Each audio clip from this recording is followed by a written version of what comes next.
3, 2, 1. You ready? You're listening to the Real Pineapple Podcast Network.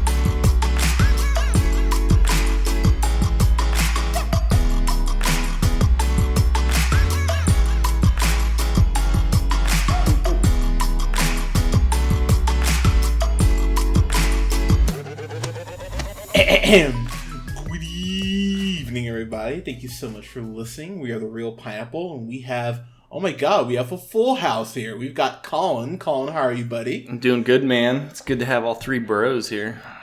Yeah, we got Scott. Scott, how you doing, sweetie? Great. How are you doing, Hunter?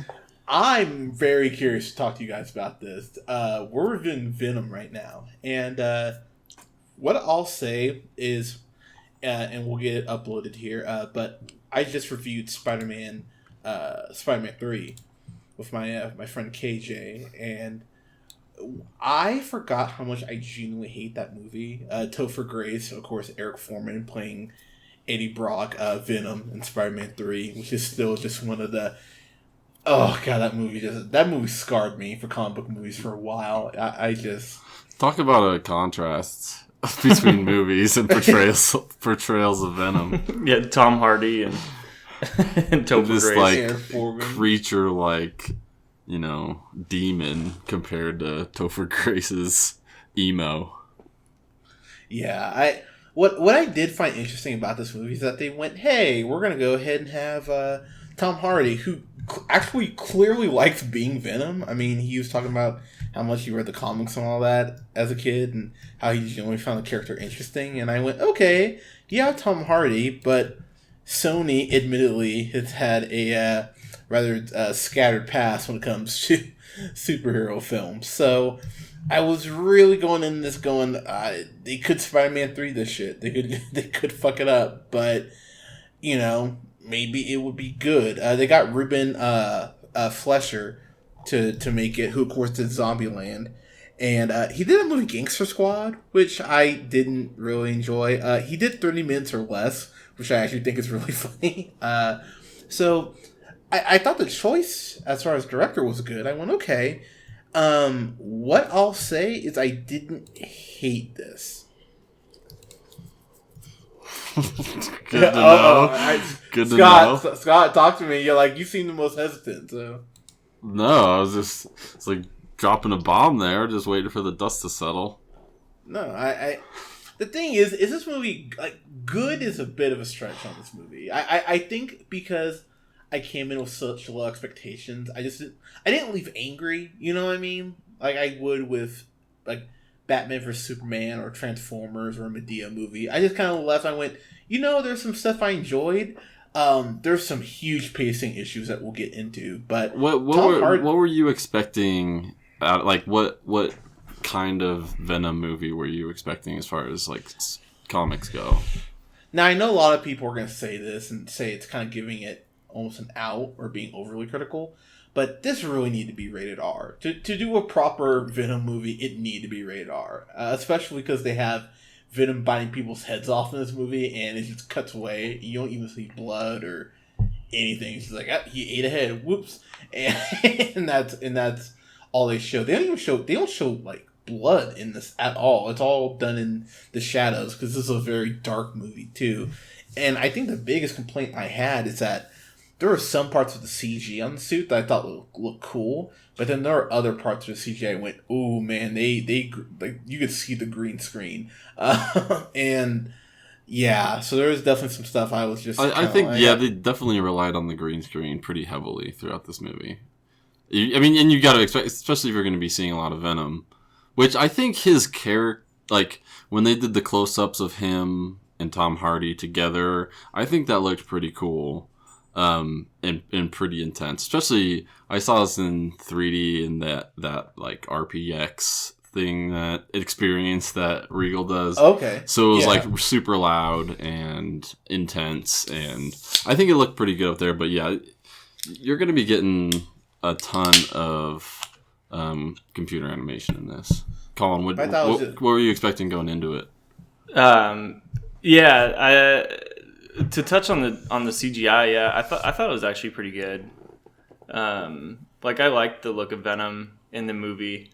As far as what I was expecting, I don't know if I was like excited for this. I think like definitely the fact that this is like such a standalone movie now, and we're so spoiled with how all these movies eventually like come together. If it's in like the MCU or even movies now in the DC universe, like if they're not that great, at least like there's movies that like tie into each other. It's kind of weird going into a movie like where like I don't think Spider-Man's ever coming here. Like there's no this Venom meeting up with Spider-Man. That going into it, I think, was kind of a buzzkill a little bit. Yeah, agreed. I'd agree with that. I think when you know that there's not going to be 7 other superheroes in this movie, it's like, why am I watching even that, this? but just Spider-Man. Like like Venom's cool, but like he's got to have his arch rival like Spider-Man. There's got to like work that in at least like somewhere down the line, or no, that's maybe a possibility, but isn't that like completely out of the question at this point, right? Do you think would you just like squeeze this into a Spider-Man movie? No, I like that it's a standalone movie, and I like seeing this done. And I thought like the origin story of how they did it with Venom and how it was with Tom Hardy, like I liked all of that. Like I thought Tom Hardy was good in this role, and I liked like the origin story and how much time was being dedicated to Venom, because I think Venom's a badass character. But like going into it, just knowing that it's Sony and knowing that like Sony's given away the rights of Spider-Man to only be in like MCU movies, it's just a bummer that like the next iteration of Venom, like a sequel, won't involve Spider-Man. Yeah, so the big rumor, and it's only a rumor at this point, is that they originally wanted to do a rated R Venom, but they went ahead and dial it back to PG-13, so down the line they can tie it back to Spider-Man. That's the rumor. It is. If that's the case, then like I may look back more fondly on this in the future. I don't know. Yeah, but I mean, so just kind of get through the plot. So Eddie Brock, they did tweak the origin a little bit of Eddie Brock. So instead of him being in New York, he's in San Francisco, and they do at least acknowledge his time, because there is an arc, the Lethal Protectors arc. I think it's Lethal Protectors, that the Marvel comic book. It's loosely inspired by by the film, but they touch on the fact that he was in New York and something happened, which I went, okay, that's a cool little nod to the Daily Bugle, without coming right out and saying Daily Bugle, because I'm sure they have that safe for the MCU. And then I did appreciate that they went with the old school, they went to Spider-Man 90s comics origin for Venom, where basically some astronauts are on a ship, the symbiote gets on the ship and they bring it back, and then the symbiote finds Brock. I went, okay, that's actually a pretty cool little thing. Plus they actually say one of the astronauts' names is Jameson, as in J. Jonah Jameson's son. So I mean, those are just 3 things right off the bat. I went, okay, you know, at least the suit doesn't just show up like it does in Spider-Man 3. But Eddie Brock is a reporter, Tom Hardy's character. I will say he's a bit of a goon. Did anyone think he was a little too goofy? Like I was, yeah. It seemed too fake. I thought in the original, like at the very start, it was way more unbelievable than when he was playing like a loser that like lost everything. Then I was like, this character makes more sense. But when he was like the guy that had it all, like the perfect girlfriend, fiance, and like he was a badass reporter, he's like in bed, getting breakfast in bed. Yeah, I was like, this guy is kind of a goon, like to be having it all together this well. But like when that character transitioned into like a loser, I was like, okay, I can picture this character being more real now. He just seemed almost too goofy for me. I don't know. Like he seemed too dumb to be a reporter, to be totally honest. Because I didn't see him as a reporter either.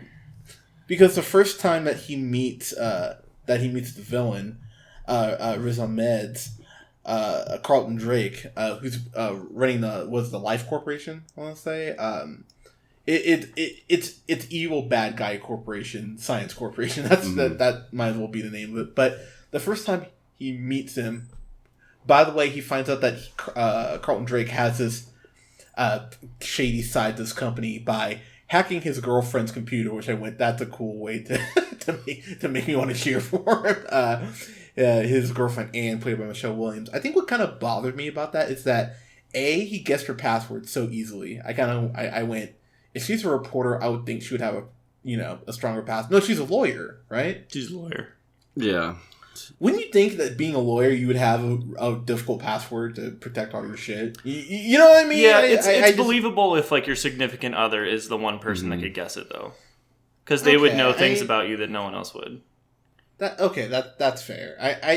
I just found it kind of like her using Apple Mail or Gmail, whatever, that she would just have notification for this big but I mean more so the fact of him just stumbling upon this legal document that was sent to her the night before he interviews this the main guy, Carlton Drake, and like him being the CEO, like just kind of falls in his lap. That in and of itself is more unbelievable to me. Yeah, that was a little too convenient. And I think going to the point of the way they introduce the alien species, I kind of think I would have liked to see that. Like, if you're making an entire movie like dedicated to this origin story, I think like show them landing or something on an asteroid, or like it was like cut to spaceship crashing on Earth. I was like, that's the start of the movie flew, like all this stuff flew by. Very much so. Yeah, it did. They did really fly by it. So basically, first time Eddie Brock meets Carlton Drake, he basically starts just ripping into him, going, "Oh, well, I heard you're doing this illegal thing and this illegal thing," and I went, as a reporter, shouldn't you just not show your cards that quickly? How is he such a successful reporter? This is the worst reporting I've ever seen. He's just he starts attacking him. I'm like, that's how you get good interviews out of people. That's playing off your point that this is just like kind of a weird like character for Tom Hardy to play. He's not like a journalist. He's terrible. Yeah, it's like the worst journalist I've ever seen. And I think that in itself, the thing about it is the first 45 minutes of this movie, it is just slow as hell. All of a sudden I was like, okay, can we get this going? But the moment that Eddie gets infected by the symbiote, I went, oh, symbiote, by the way, because Jenny Slate plays a doctor in here named Dora, and she kept saying symbiote, and that was driving me fucking insane. I was like, that's not how you say it, and it. Yeah, anyways. But the moment that Brock gets infected, I hear you laughing. Are you serious on symbiote? I'm pretty sure it's symbiote. Tomato. Alright, whatever, it bothered me. Anyway. If it bothered you, it bothered you. But, I mean, I don't know. It doesn't bother me. It's valid. Valid. But once Eddie gets infected by the thing, that's when the movie actually does pick up. Because Venom kind of starts off kind of like a quiet voice, and then the voice gets louder and louder. I went, okay, this is actually working, kind of like he's going crazy. The one scene in the trailer they showed where he's getting like a CAT scan, and he starts shaking. That was actually done really well. You can see the symbiote kind of like peeking out, like as he's shaking. I went, oh wow, that's actually a cool little horror element to it. That actually freaked me out. I went, okay, movie, but. Yeah, I just think the movie takes a little too long to get going. Kind of your guys, Colin, kind of your thoughts on that. Yeah, I mean, I was interested in the story, and I mean, like, it definitely takes a while for him to be to get infected. That definitely is slow, like, but the everything that's like flying at you, it's like. They do so much like exposition to get you to like where he is to when he gets infected. They're like, look, he was a successful reporter, and look, he had this like great fiance, and then it comes crashing down because he's an idiot, and then oh look, now he's got the dick neighbor that plays music too loud. I wonder if that's going to come to a confrontation when he's Venom later. And then and then like all this stuff like flies at you really quickly, but it is like the whole time it's like I don't know. I was like so confused how I felt about the movie like in the start, but I definitely liked it a whole lot more once he gets Venom. And like then it like starts going along. Then I thought Tom Hardy really kind of showed his acting like ability. His character like just felt better in the situations that he was in. Like he was just playing the role better. He was more natural in what he was doing. And then I started getting really into it because like they just presented it, I thought, in a they did a good job like presenting it, where he was, like you said, he starts hearing voices, he's going crazy, he goes in to see what's going wrong, he starts like eating random things, like he comes home. Yeah. Oh yeah, and by the way, when he just like randomly breaks into that lab, I was like, he's just breaking into this lab and no one's there. Like it's nothing. And that scene is like 3 minutes long. I mean, that's just another thing that's like, things happen so quickly to like when he finally becomes Venom. It's like they had to cut this movie down. They're just like, get rid of so much. Yeah. And it probably was because it was still kind of like slow burn to like when he becomes Venom. And so it feels all chopped up at the start. It's weird. But yeah, how did you feel once he gets all infected by the symbiote, Scott? Damn it. I didn't realize this thing is like nearly 2 hours, hour 50. And they've, like I said, I feel like they could have done a lot more, and yeah, it's still slow moving and kind of choppy. When he's infected, that becomes kind of this climax of the thrilling, kind of scary part of this movie, which I would say is probably my favorite kind of act, is where you still don't know what this thing looks like or is going to manifest itself in a certain way. So like there's a lot of like these jumpy scenes where he'll see something in like a car window, or like he's got the voices in his head all of a sudden and you don't know when it's gonna come. So I kind of like that thrill. And then he kind of develops into it, and then they become more mutual in what they're doing. Then I definitely became more interested. But for sure, like a lot of coincidence and kind of happenstance things just kind of fall in his lap, and then he just has access everywhere, like you're saying. And then like there's a part, or kind of near the climax, that changes where Venom has this, I don't know, like experience where he doesn't want to take over the world anymore, or like help his alien friend kind out. And that was like really put me off. I'm like, it happens like that. And from nowhere. And that's kind of what we've been talking about, is this choppy thing. And when you get to like actual important plot and you chop stuff out, you're gonna leave people hanging. And I was like, like, give me a little more than it's just like, oh, I'm on top of a building and I see the skyline and it's pretty. I like your world. You know what? I'm not gonna do what like all of my million other alien family is gonna do or want to do, and I'm gonna help you out, basically. Spoiler. Oh yeah, but full spoilers on that. So yeah, and then once it turned there, then I feel like I kind of detached myself from the plot.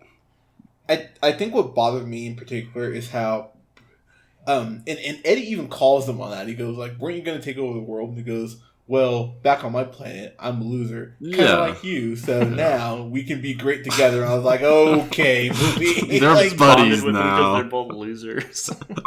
Yeah. And also, by the way, when he gets his CAT scan, like he goes back to the doctor and he says, "Yeah, this thing is taking you over. It's killing you." And the symbiote's like, "Lies." You're like, "No, like it's actually killing you." So they kind of just gloss over that. I did like that scene though in the CAT scan. That was really they did a really good job. But I remember just thinking, okay, so they just told you it's going to kill you and take you over. And he's like, nope, let's be cool. And there is a point at the end of the movie, I know we're jumping around a bit, where Anne looks right at Eddie with a straight face, goes, "I'm sorry about Venom," and I went, "Okay." like a lost dog. Yeah. Yeah. Sorry you lost your Venom. Okay. So that is probably my biggest complaint about this movie, is that Michelle Williams and Tom Hardy, they have no romantic chemistry. No, I none. don't buy this at all. I thought she was a good actress. I thought she was terrible in this. Mm-hmm.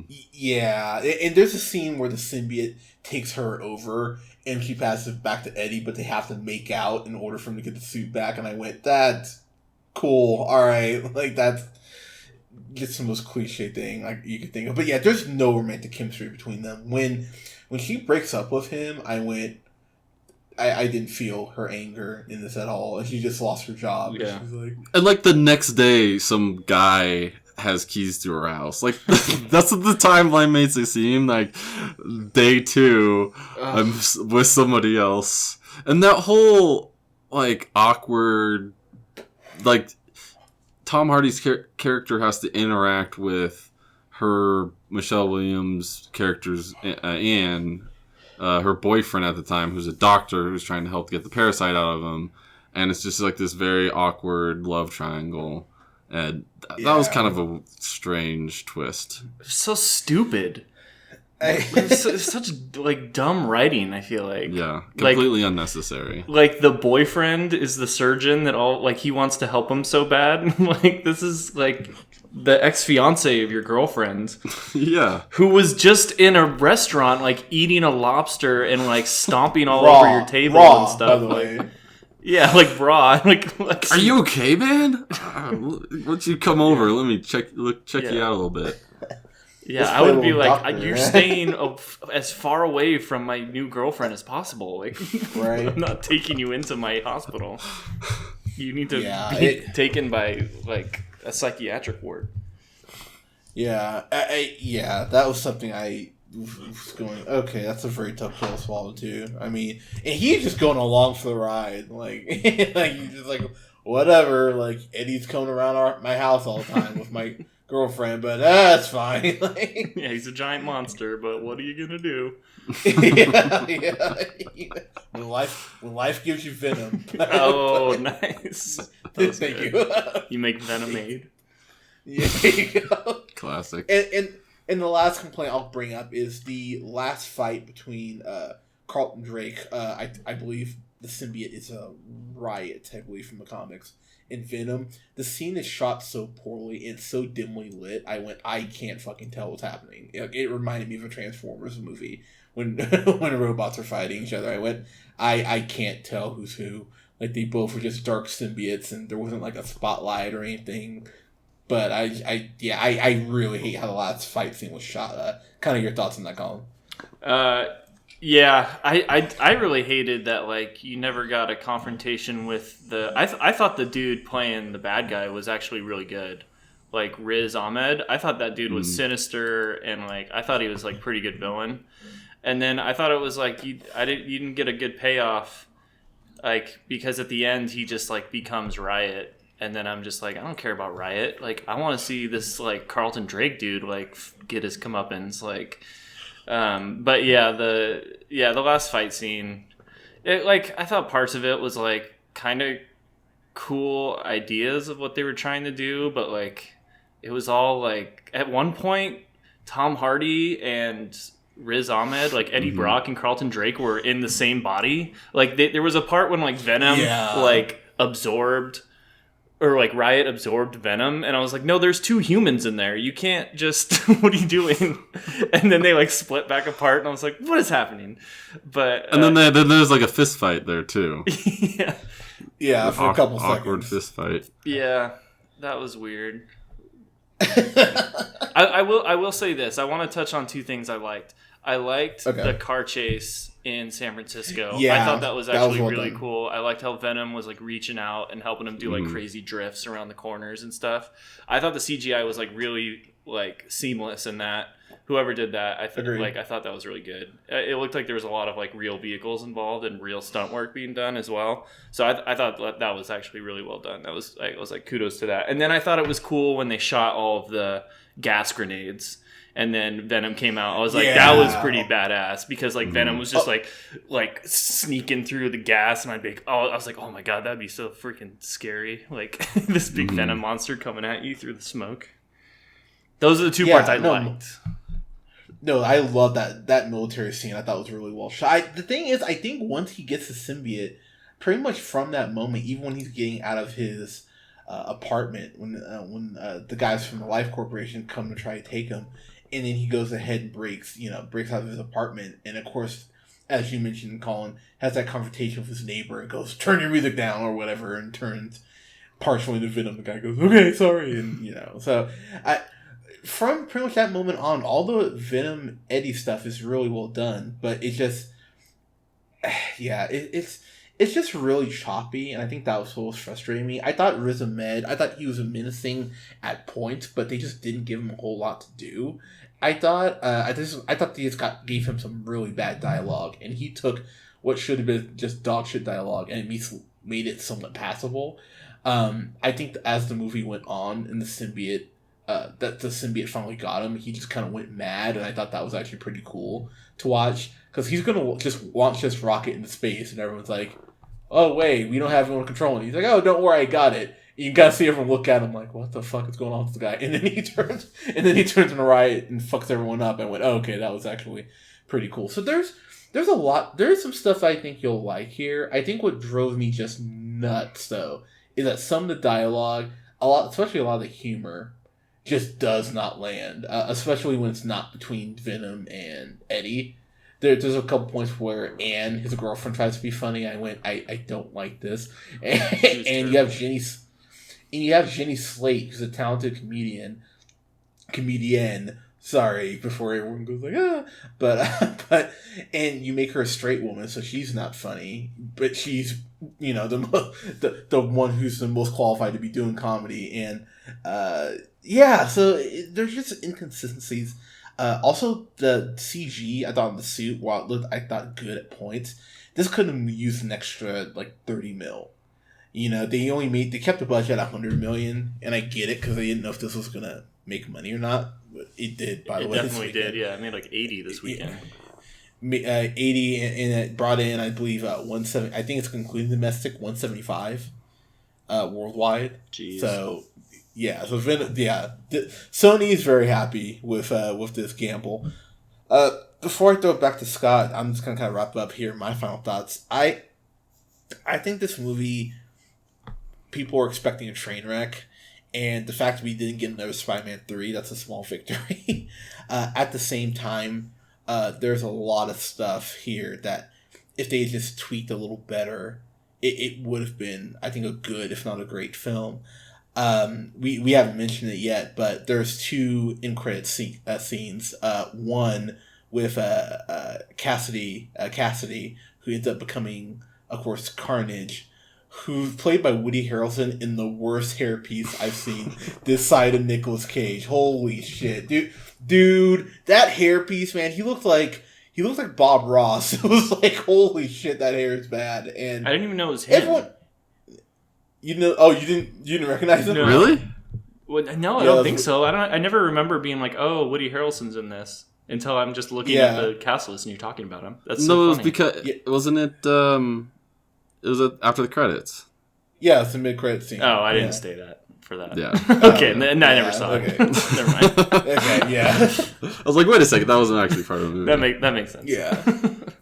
But yeah, the mid-credit scene, the big mid-credit scene is he goes and he says at the end of the movie, oh, I scored this big interview, and Anne's like, oh, who'd you get it with? He goes, you're going to have to wait to find out like everyone else. I went, derp. And the moment they said that, I went, oh, okay, it's Carnage. Like, I had a pretty good feeling before, but I went, all right, well, you just...